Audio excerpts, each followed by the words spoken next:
Zero degree पे बताएं कि कितनी होगी साउंड की स्पीड। अक्सर आ जाता है कि 25 डिग्री पे बताएं कितनी होती है, 30 पे बताएं कितनी होती है। तो उसके लिए हमारे पास एक फॉर्मूला है, वो आप लाजमी याद कर लीजिएगा। वो है हमारे पास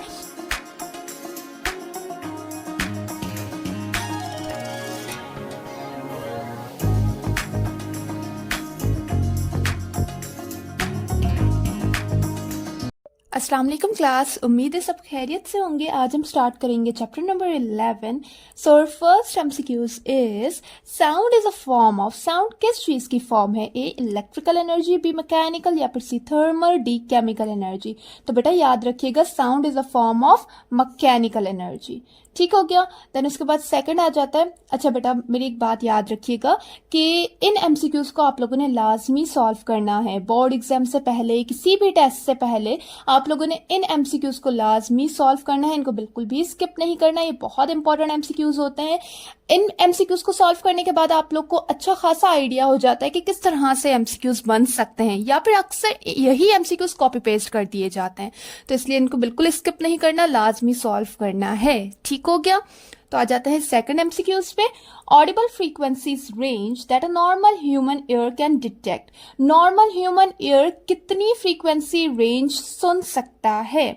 ए 10 hertz to 10 kilo hertz, B 20 to 20 kilo hertz, C 25 to 25 kilo hertz, या फिर D 30 hertz to 30 kilo hertz. तो यहाँ पर हमारा कौन सा ऑप्शन करेक्ट होगा? B 20 hertz to 20 kilo hertz. यही फ्रीक्वेंसी रेंज हमारा एयर सुन सकता है। ना इससे कम की फ्रीक्वेंसी सुन सकता है और ना ही इससे ज्यादा की फ्रीक्वेंसी सुन सकता है। ठीक हो क्या? Then the approximate value of speed of sound in air at 0 degree temperature is। 0 degree temperature पे एयर की जो स्पीड होगी वो कितनी होगी? एयर की साउंड की जो स्पीड होगी एयर में वो कितनी होगी? ए 332 मीटर पर सेकंड, बी 34 मीटर पर सेकंड, सी 17 मीटर पर सेकंड, या फिर डी 680 मीटर पर सेकंड। तो हमारे पास अप्रोक्सीमेट वैल्यू कितनी आएगी? दैट इज 332 मीटर पर सेकंड। अच्छा हमारी बुक में ना 331 मीटर पर सेकंड लिखा हुआ है, तो आप लोगों ने इस चीज को देखकर बिल्कुल भी कंफ्यूज नहीं होना है। अक्सर हमारे एमसीक्यूज में 1-2 नंबर का डिफरेंस आ जाता है, तो आप लोग जो है वो सिंपल जो उससे रिलेटेड मतलब उसके आसपास जो भी नंबर हो, जो भी वैल्यू दी गई हो, उस पर टिक कर दीजिएगा। जैसे कि हमारे पास एक और ऑप्शन था कि जिसमें हमारे पास ऑप्शन में दिया गया था 13, जबकि हमारा आंसर आ रहा था 12.9। तो देखे ना बेटा, जब आप 9 को राउंड ऑफ करेंगे तो हमारा आंसर 13 ही आ जाएगा। तो 1-2 नंबर की वजह से कंफ्यूज नहीं हुआ करें, उसके आसपास जो भी वैल्यू हो उसे टिक कर दीजिएगा। ठीक हो गया। अच्छा इसके अलावा अक्सर क्वेश्चन आ जाता है, जैसे यहाँ पर पूछा गया 0 डिग्री पे बताएं कि कितनी होगी साउंड की स्पीड। अक्सर आ जाता है कि 25 डिग्री पे बताएं कितनी होती है, 30 पे बताएं कितनी होती है। तो उसके लिए हमारे पास एक फॉर्मूला है, वो आप लाजमी याद कर लीजिएगा। वो है हमारे पास V is equals to 331 into under root T upon 273 kelvin. अब इसमें आपने करना क्या है कि अगर आपसे पूछा जाए कि बेटा बताएं कि 25 डिग्री पे कितनी वैल्यू होगी, कितनी स्पीड होगी साउंड की, तो आपने सिंपल क्या करना है, इस टी की जगह पर आपने पुट कर देना है उस वैल्यू को। जैसे कि हमारे पास 25 आ गई, फिर इनको आप डिवाइड करके सिंपल जैसे हम सॉल्व करते हैं वो आप सॉल्व कर लीजिएगा, तो आपके पास स्पीड ऑफ साउंड उस टेम्परेचर पे आ जाएगा। ठीक हो गया। अच्छा एक और बात आप लोगों ने यहाँ पर याद रखनी है कि जितना ज्यादा टेम्परेचर होगा उतनी ही ज्यादा स्पीड होगी साउंड की। ठीक है, ये भी आप याद रखिएगा। ऐसा ना हो कि आपके पास आंसर जो है वो 331 से भी कम आ रहा और आप समझे कि ये सही है। तो ये आप लोग याद रखिएगा कि जितना ज्यादा टेम्परेचर बढ़ेगा उतनी ज्यादा स्पीड ऑफ साउंड भी बढ़ेगी। ठीक। देन उसके बाद आ जाता है sound travel faster in solid to compare to gas because. Sound ज्यादा फास्टर ट्रेवल करता है सॉलिड में as compare to the gas. किस वजह से? तो बेटा याद रखिएगा कि हमारे पास पता है हमें कि सॉलिड में हमारे पार्टिकल्स क्या होते हैं, करीब करीब होते हैं, जबकि गैसेस में दूर दूर होते हैं। तो इन पार्टिकल्स की टाइटली पैकेजिंग की वजह से हमारा जो साउंड होता है वो ज्यादा जल्दी फास्टर ट्रेवल करता है as compare to the gases. तो यहाँ पर हमारा कौन सा ऑप्शन करेक्ट होगा? Gas molecules are packed loosely. No, sound does not travel faster through a solid then a gas. Solid molecules are packed tightly. तो कौन सा ऑप्शन करेक्ट होगा? सी, क्योंकि सॉलिड मॉलिक्यूल्स पैक्ड होते हैं टाइटली, जिसकी वजह से साउंड ज्यादा फास्टर मूव करता है सॉलिड में as compare to the gas.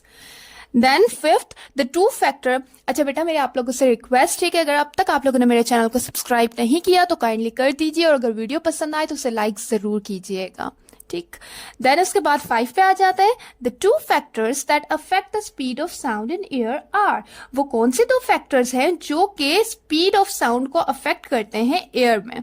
तो बेटा याद रखिएगा कि वो हमारे पास कौन से हैं। एक है हमारे पास टेम्परेचर, दूसरा है हमारे पास ह्यूमिडिटी। टेम्परेचर का जैसे मैं बता के आई हूँ कि जितना टेम्परेचर बढ़ेगा उतनी ज्यादा स्पीड ऑफ साउंड बढ़ेगी। इसी तरह ही जितनी ह्यूमिडिटी बढ़ेगी उतनी ही स्पीड ऑफ साउंड भी बढ़ेगी। किस वजह से? क्योंकि ह्यूमिडिटी हमारे पास क्या है? Simple water vapour. अब वाटर वेपर जब रिप्लेस करेंगे हमारी गैसेस को तो क्या होगा कि हमारे एयर की डेंसिटी क्या हो जाएगी? कम हो जाएगी। डेंसिटी कम होने की वजह से हमारा जो साउंड है वो ज्यादा फास्टर मूव करेगा।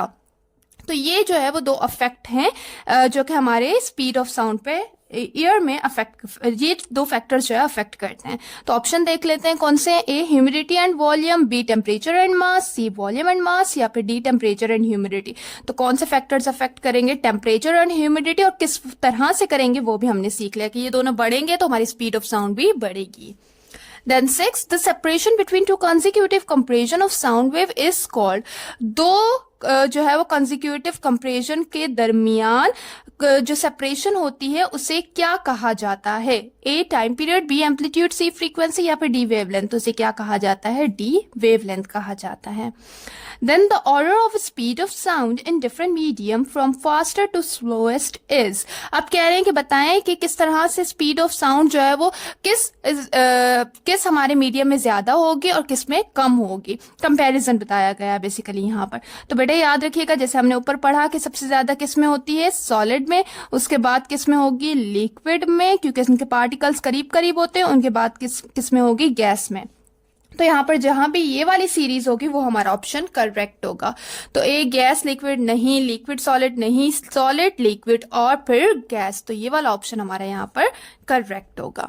Then ultrasound has several uses in medicine industry. Ultrasound के कई सारे यूजेस है मेडिसिन और इंडस्ट्री में। Which one has use of ultrasound? इनमें से बताएं कि कौन सा यूज है अल्ट्रासाउंड का। A absorption, B prenatal scanning, C dispersion, या फिर D measuring humidity of air. तो यहाँ पर कौन सा ऑप्शन हमारा करेक्ट होगा? B prenatal scanning. Prenatal scanning basically क्या होती है? Before the birth of the baby जो स्कैनिंग की जाती है उसे हम क्या कहते हैं? प्रीनाइटल स्कैनिंग कहते हैं। देन द कज of the eco is. Eco हमारे पास क्या है कि जब हम जो है वो जैसे हमारी आवाज का वापसी आने को क्या कहते हैं? इको कहते हैं। जैसे कि हम बड़े बड़े पहाड़ों के वहां जाते हैं, जब हम जोर से बोलते हैं तो हमारी आवाज हमें खुद ही सुनाई देती है। तो वो जो हमारी आवाज वापस आ रही है उसे हम क्या कहते हैं? इको कहते हैं। अब आपने मुझे बताना है कि यहाँ पर कौन सा ऑप्शन करेक्ट होगा। बिल्कुल ही इजी क्वेश्चन है। ए एब्जॉर्प्शन, बी डिस्पर्जन, सी रिफ्लेक्शन और डी रिफ्रैक्शन। अब आप लोगों ने मुझे कमेंट सेक्शन में बताना है कि यहाँ पर कौन सा हमारा ऑप्शन करेक्ट होगा। ठीक हो गया। उसके बाद आ जाते हैं हमारे नेक्स्ट एमसीक्यूज पे। नेक्स्ट एमसीक्यूज हमारा क्या है? Which type of wave can not travel through a vacuum. इनमें से कौन सी टाइप की वेव है जो कि वैक्यूम के थ्रू ट्रेवल नहीं करती?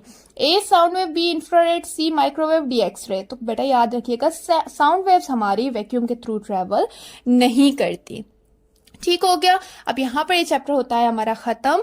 अच्छा, इससे रिलेटेड अगर कोई भी आप लोग को प्रॉब्लम हो, कोई भी बात समझ ना आई हो तो आप लोग मुझसे इजीली पूछ सकते हैं। कमेंट में आप लोग मुझे बता दें, मैं आप लोग को उस टॉपिक के ऊपर अलग से वीडियो बना के भी अपलोड कर दूंगी। ठीक हो गया। बिल्कुल भी परेशान नहीं होना है, रिलैक्स होकर अपनी प्रिपरेशन करनी है। कोई भी प्रॉब्लम हो मुझे बता दिया करें, मैं आप लोग के उस टॉपिक के ऊपर वीडियो अपलोड कर दूंगी। ठीक हो गया।